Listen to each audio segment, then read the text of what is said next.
ہر وقت میرے دماغ میں گندے گندے خیال آتے ہیں اور بڑی ٹینشن ہو جاتی ہے۔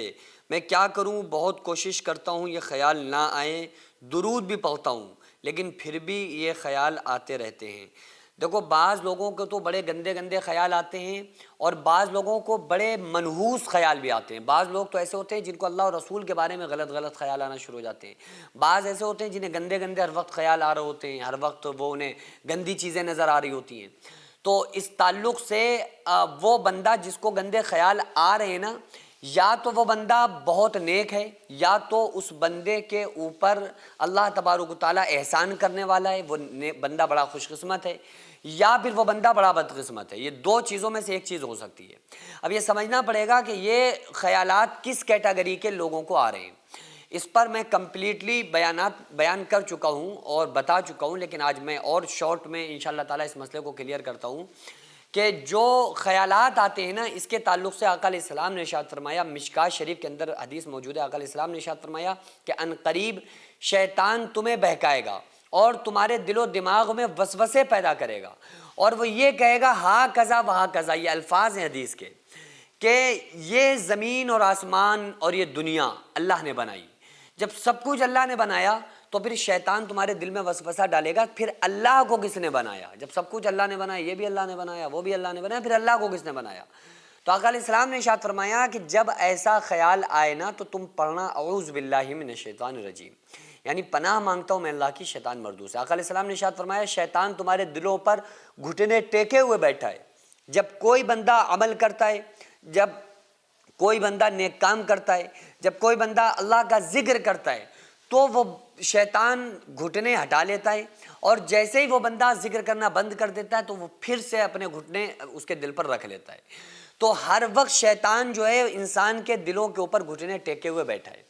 تو اگر کسی بندے کے دماغ میں گندے خیال آ رہے ہیں، یعنی کہ وہ ہر وقت لڑکیاں دماغ میں آ رہی ہیں، ہر وقت وہ دنیا کے وہ الٹے سیدھے خیالات آ رہے ہیں، ہر وقت وہ سوچ رہا ہے کہ یار یہ کر لیں وہ کر لیں، زنا کی طرف بار بار مائل ہو رہا ہے، زنا کے خیال کسی انسان کے دماغ میں بار بار آ رہے ہیں، تو اس میں کیا ہوتا ہے کہ یا تو وہ انسان کے ذہنی خیالات ہوتے ہیں یا شیطان کی طرف سے وہ خیالات ہوتے ہیں۔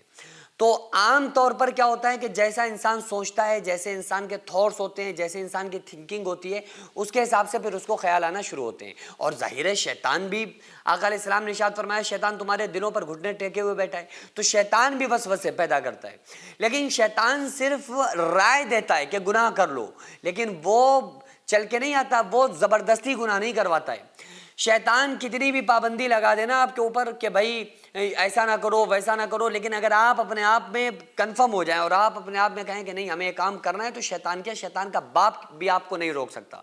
شیطان صرف رائے پیش کرتا ہے کہ یہ ایسا نہیں ایسا کر لو، باقی جو کچھ ہوتا ہے وہ انسان کے اپنے کام ہوتے ہیں۔ یہ شیطان کے اوپر انسان تھوپتا ہے کہ بھائی یہ شیطان نے کروا دیا، شیطان کے باپ میں بھی دم نہیں ہے کہ وہ کسی انسان سے غلط کام کروا دے۔ آپ سوچو نا کہ اگر اعلان کر دیا جائے کہ ایک روزہ اگر کوئی بندہ رکھے تو اس کو 1,00,000 روپے انعام میں ملیں گے، تو شیطان کے باپ میں بھی دم نہیں ہے کہ اس کو روزہ نہ رکھنے دے یا نماز نہ پڑھنے دے۔ پھر شیطان کا زور نہیں چلے گا۔ اچھا پھر کیوں نہیں چل رہا ہے؟ تو یہ مطلب ہے کہ اگر انسان خود میں کوشش کر لے، خود میں یہ ارادہ کر لے کہ نہیں ہمیں یہ کام کرنا ہے، تو شیطان کا باپ بھی اس کام کو کرنے سے نہیں روک سکتا۔ تو انسان کو اپنے آپ میں مضبوط بننا پڑے گا۔ تو بہرحال جو خیالات آتے ہیں وہ ذہنی خیالات ہوتے ہیں جو بار بار ہم سوچ رہے ہوتے ہیں، یا پھر شیطان کی طرف سے ہوتے ہیں۔ تو شیطان کی طرف سے اگر آ رہے ہیں تو اعوذ باللہ من الشیطان الرجیم پڑھیں، خود سے ذہن میں خیالات آ رہے ہیں ان سے بچنے کی کوشش کریں۔ اچھا بعض نیک لوگوں کے یہ خیال آتے ہیں، بڑے وہ خوش قسمت لوگ ہوتے ہیں، کیونکہ شیطان بعض ایسے لوگ ہوتے ہیں جنہیں بہکاتا ہی نہیں ہے، ان کو کہتا ہے یار یہ تو شرابی جواری کبابی ہے، انہیں ہم بہکا کے کیا کریں گے۔ نیک لوگوں کے دماغ میں وہ وسوسے پیدا کرتا ہے کہ وہ نماز میں کھڑے ہوئے وسوسے آنا شروع ہو گئے کہ ان کی نماز کو خراب کر دیں، تو وہ نیک لوگ ہوتے ہیں۔ اور جب کوئی بندہ شیطان کے وسوسوں سے بچ جائے اور نیک راستے کو نہ چھوڑے تو اللہ تعالیٰ اس کی آزمائش کو پورا کرتا ہے اور دنیا اور آخرت میں اسے کامیاب بنا دیتا ہے، اسے دنیا میں ایسے انعامات سے نوازتا ہے کہ بندہ سوچ نہیں سکتا ان انعامات کے بارے میں۔ اگر آپ اپنی بیٹی کو عالمہ بنانا چاہتے ہیں تو آپ کے پاس بڑا ہی سنہرا موقع ہے۔ Makanpur Sharif district Kanpur Nagar UP India میں ایک بہترین لڑکیوں کا ادارہ قائم ہے جو الحمدللہ 1 سال ہو چکی ہے جس کو چلتے ہوئے، اور اس میں بیرونی بچیوں کے رہنے کا مکمل انتظام ہے اور بہترین معلمات ہیں جو پڑھاتی ہیں، اور عالمہ اور حفظ کے ساتھ ساتھ قرأت کے ساتھ ساتھ ہندی، انگلش اور کمپیوٹر بھی سکھایا جاتا ہے۔ تو آپ لوگوں سے خصوصی گزارش ہے کہ آپ زیادہ سے زیادہ بیٹیوں کو، بچیوں کو تعلیم دلائیں۔ اگر آپ اس مدرسے کے بارے میں اور کچھ جاننا چاہتے ہیں تو جو اسکرین پر نمبر آپ کو نظر آ رہا ہے یہ آفس نمبر ہے، آپ اس پہ کال کر کے مدرسے کی فل ڈیٹیلز لے سکتے ہیں۔ اور اسی کے ساتھ میں ایک چھوٹی سی گزارش یہ بھی ہے کہ آپ لوگ زیادہ سے زیادہ اس مدرسے کے لیے تعاون کریں۔ اس مدرسے میں جو بیرونی بچیاں رہتی ہیں ان کے کھانے کا انتظام، ان کے رہنے کے انتظامات اور اساتذہ کی جو تنخواہیں ہیں وہ تنخواہیں تاکہ آسانی سے نکل سکیں۔